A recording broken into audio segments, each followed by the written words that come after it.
اعوذ باللہ من الشیطان الرجیم بسم اللہ الرحمن الرحیم ولا تفسدوا في الأرض بعد إصلاحها وادعوه خوفا وطمعا إن رحمة الله قریب من المحسنین۔ اور زمین میں اس کی اصلاح کے بعد فساد نہ کرو، اور خوف کے ساتھ اور طمع کے ساتھ اسی کو پکارو، یقیناً اللہ تعالیٰ کی رحمت نیکی کرنے والوں کے قریب ہے۔ سورۃ الاعراف آیا 56۔ وَلَا تُفْسِدُوا فِي الْأَرْضِ بَعْدَ إِصْلَاحِهَا، اور زمین میں اس کی اصلاح کے بعد فساد نہ کرو، شرک اور نافرمانیوں سے زمین میں فساد نہ پھیلاؤ۔ بعد اصلاحها، اس کی اصلاح کے بعد، یعنی توحید اور اطاعت اور نیکیوں کے ذریعے اطاعت کر لینے کے بعد زمین میں نافرمانیاں نہ کریں۔ نیکیوں سے اخلاق، رزق، اعمال اور دنیا اور آخرت کے حالات کی اصلاح ہوتی ہے۔ نافرمانیاں رزق، اخلاق اور اعمال کو بگاڑ دیتی ہیں۔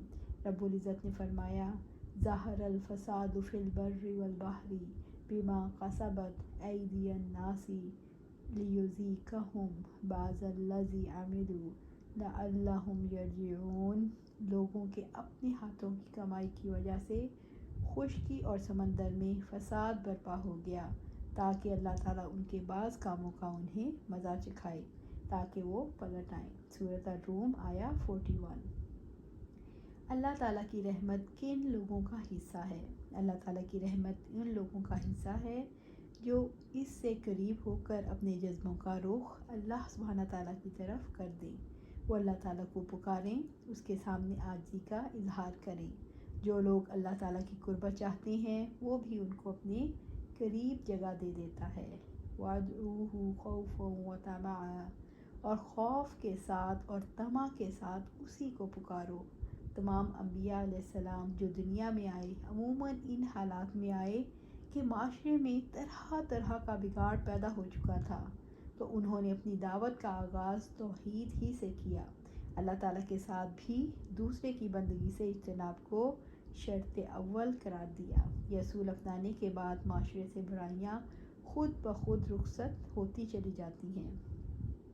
خوف و طمع سے پکارنے کا مطلب یہ ہے کہ اپنی تمام امیدیں اللہ تعالیٰ سے وابستہ رکھے اور اس کی رحمت سے کبھی مایوس نہ ہو، اور ڈرنا اس بات سے چاہیے کہ کسی غلطی یا تقصیر کی وجہ سے کہیں اللہ تعالیٰ کی بارگاہ میں مردود ہی نہ ہو جاؤں۔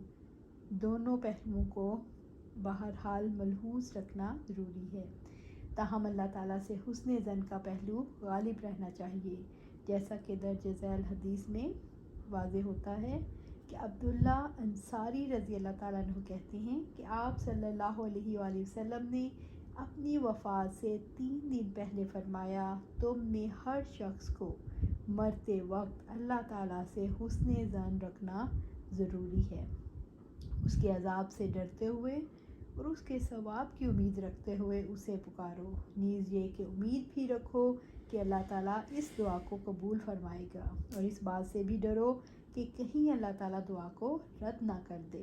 اس بندے کی طرح دعا نہ مانگو جو ناز و ادا کے ذریعے سے اپنے رب کے سامنے جرات اور گستاخی کا مرتکب ہوتا ہے، جو خود پسندی کا شکار ہے اور جس نے اپنے نفس کو اس کی اصل حیثیت سے بڑھ کر حیثیت دے دی، اور نہ اس شخص کی طرح دعا مانگو جو غافل دل کے ساتھ دعا مانگتا ہے۔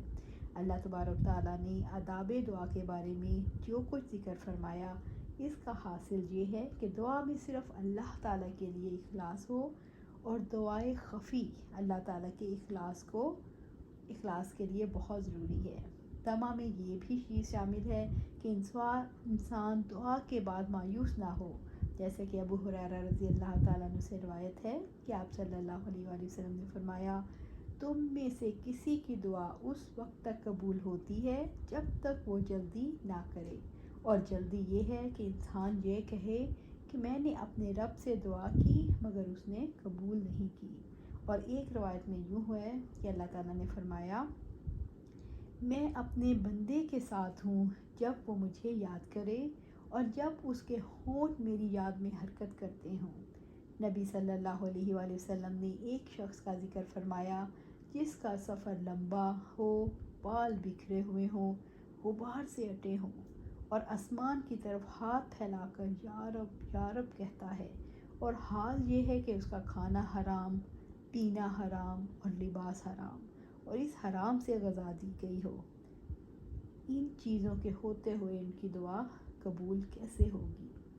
دعا کا چھپانا اور اس کا خفیہ کرنا، دل اللہ تعالیٰ سے خائف ہو اور اس کے ساتھ ساتھ دعا کی قبولیت کی امید رکھنا، غافل دل کے ساتھ دعا نہ کرنا، اپنے آپ کو معمون نہ سمجھے اور ناقبولیت دعا کے بارے میں بے پرواہی کا اظہار کرے، اور یہ چیز دعا میں احسان کا درجہ رکھتی ہے، کیونکہ ہر عبادت میں احسان یہ ہے کہ بندہ اس عبادت میں اپنی پوری جد و جہد صرف کر دے، اسے نہایت کامل طریقے سے ادا کرے اور کسی طور پر اس میں نقص واقع نہ ہونے دے۔ اس لیے اللہ تبارک و تعالیٰ نے فرمایا، یعنی اللہ تعالیٰ کی عبادت میں مقام احسان پر پہنچنے والے اور اللہ کے بندوں کے ساتھ بھلائی سے پیش آنے والے لوگ، بس بندہ جتنا زیادہ احسان کے مقام پر فائز ہوگا اتنی ہی زیادہ اللہ تعالیٰ کی رحمت اس کے قریب ہوگی۔ اس آیت کریمہ میں احسان کی ترغیب ہے جو مخفی نہیں ہے۔ اِنَّ رحمت اللہ قریب من المحسنین، یقیناً اللہ تعالیٰ کی رحمت نیکی کرنے والوں کے قریب ہے۔ محسن کون ہے؟ اللہ سے اچھا گمان رکھنے والا، اس سے امید کا رشتہ قائم رکھنے والا، خوف کا رشتہ رکھنے والا، طمع کا رشتہ رکھنے والا، سب کچھ اس کو سمجھنے والا محسن ہوتا ہے۔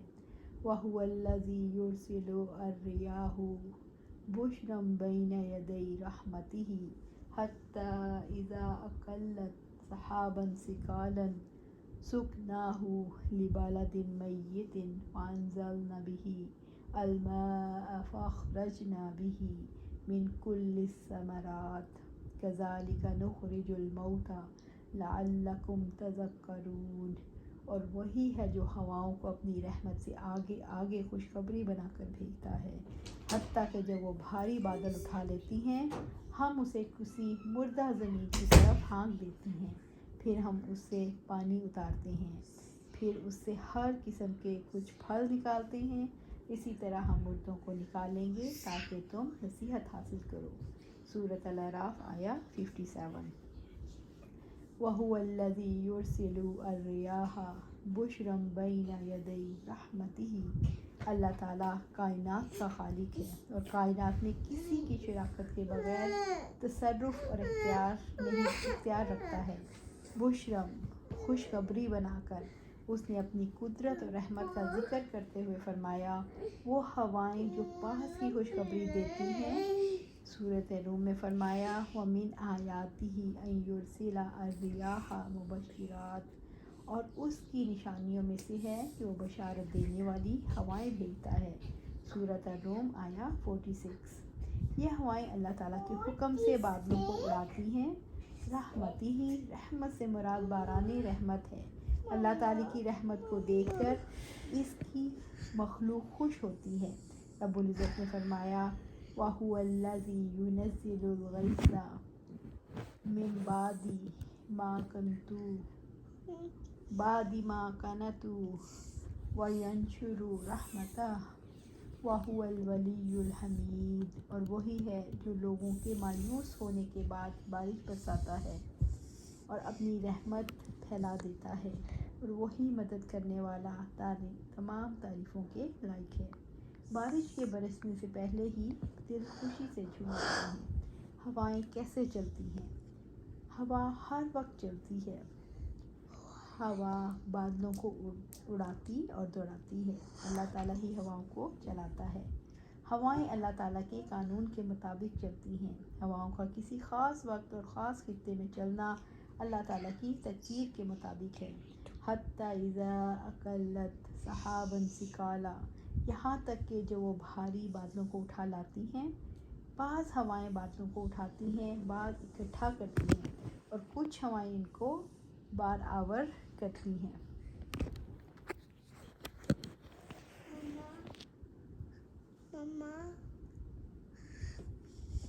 سُقْنَاهُ لِبَلَدٍ مَيِّتٍ، ہم اسے کسی مردہ زمین کی طرف ہانک دیتے ہیں، وہ علاقہ جہاں نہ نباتات ہوتی ہیں نہ گھاس، اور اس علاقے کے جانور بھی ہلاکت کے قریب ہوتے ہیں، اور وہاں کے رہنے والے اللہ تعالیٰ کی رحمت سے مایوس ہوتے ہیں۔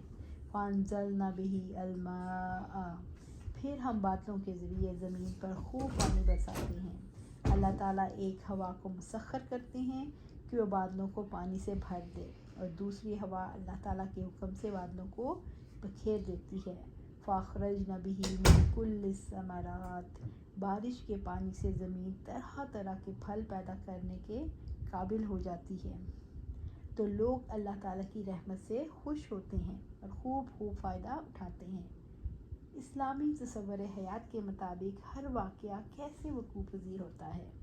اسلامی تصور حیات کے مطابق کوئی واقعہ آزادانہ یا اتفاقی طور پر وقوع پذیر نہیں ہوتا۔ ہر حرکت، ہر تبدیلی اللہ کی تقدیر کے مطابق ہے۔ ہر واقعہ کی حرکت کی مقدار مقرر ہے۔ یہ سب اللہ تعالیٰ کی مشیت کے مطابق ہوتا ہے۔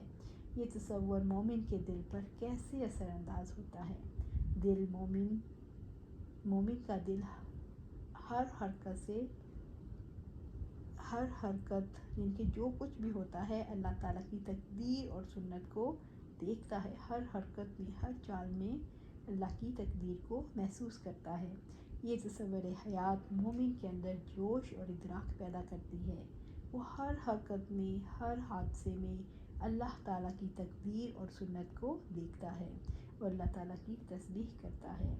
كَذَلِكَ نُخْرِجُ الْمَوْتَىٰ لَعَلَّكُمْ تَذَكَّرُونَ، اس طرح اللہ تعالیٰ مردوں کو زندہ کرتے ہیں جسے بارش سے زمین زندہ ہوتی ہے۔ اللہ تعالیٰ نے زمین پر زندگی پیدا کی، وہ قدرت رکھتا ہے آخرت میں انسان کو دوبارہ زندہ کر دے۔ جو قدرت اور قوت جہاں مردہ وجود کو زندگی میں لا سکتا ہے، وہ دوبارہ مردوں کو زندگی کیوں نہیں بخش سکتا؟ كَذَلِكَ نُخْرِجُ الْمَوْتَىٰ لَعَلَّكُمْ تَذَكَّرُونَ، جیسے زمین کی موت کے بعد اسے زندگی عطا کرتے ہیں، اسی طرح مردوں کو زمین سے نکالیں گے۔ رب العزت کا فرمان ہے وَآیَةٌ لَّهُمُ الْأَرْضُ الْمَيْتَةُ، اور ان کے لیے ایک نشانی مردہ زمین ہے، ہم نے اسے زندہ کیا اور ہم نے اس میں سے اناج نکالا تو اس میں سے وہ کھاتے ہیں، اور ہم نے اس میں کھجوروں اور اناروں کے باغ بنائے، اور ہم نے اس میں کئی چشمے جاری کر دیے تاکہ اس کے پھلوں میں سے کھائیں۔ یہ سب ان کے ہاتھوں نے نہیں بنایا، تو کیا وہ شکر نہیں کرتے؟ سورۃ یاسین آیا 33 اور سے 35۔ لَعَلَّكُمْ تَذَكَّرُونَ، اس آیت میں اللہ تعالیٰ کی نعمتوں کو چشم غفلت سے دیکھنے کی بجائے چشم عبرت سے اس میں غور کرنے اور تدبیر و تفکر کرنے کی ترغیب ہے۔ وحی الہی کے باران رحمت سے سلیم الفطرت لوگ تو خوب پھلتے پھولتے ہیں، جن کے دلوں میں خباثت ہو، اس باران رحمت کے بعد ان کے اندر سے وہی خباثت جھاڑ جھنکار کی صورت میں نکلتی ہے، اور انہیں اعتراضات اور مذاق کے سوا کچھ سوچتا ہی نہیں۔ تو اللہ سبحانہ تعالیٰ سے دعا ہے یہ تمام آیات جو اللہ سبحانہ تعالیٰ ہمیں دکھاتے ہیں اس سے ہم عبرت حاصل کریں اور اپنی زندگیوں کو قرآن و سنت کے مطابق اپنی زندگی کو گزاریں۔ اللہ سبحانہ تعالیٰ سے دعا ہے قرآن و سنت کے مطابق ہم زندگی گزاریں اور اس پر ثابت قدم رہیں۔ آمین یا رب العالمین۔